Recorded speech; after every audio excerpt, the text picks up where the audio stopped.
एवढं लांब करू नका, आम्हाला जवळ घ्या थोडं. बघा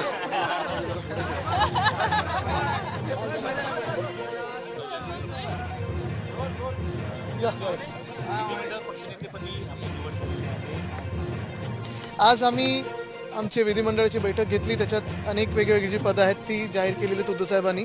आणि महत्त्वाची गोष्ट म्हणजे नवीन सुरुवात आहे. त्या नवीन सुरुवातीला लागलेलो आहे, कामाला लागलेलो आहे आणि पुन्हा एकदा महाराष्ट्राच्या सेवेत रुजू आहे. मला वाटतं काही थोडी त्यांनी पातळी ठेवावी, थोडी तरी लाज ठेवावी. प्रत्येक वेळी बोलायचंच म्हणून बोलत राहू नये. थोडं स्वतः घ्या, तर जे काही तुम्ही केलंय घोळ त्याच्यात मजा घ्या.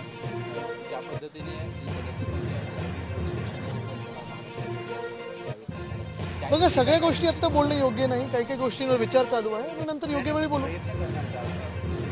योग्य वेळी आम्ही बोलू.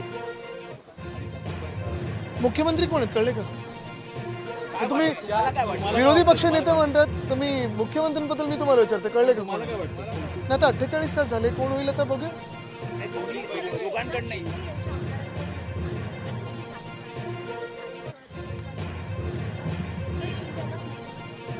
पण मग 133 जे जिंकून आले ते बेचारे काय करणार? मागच्या 2.5 वर्षात जसं काही नाही मिळत तसेच बसणार का?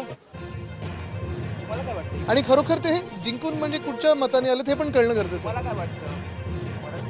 मला काही वाटत नाही, काही वाटत नाही. चला.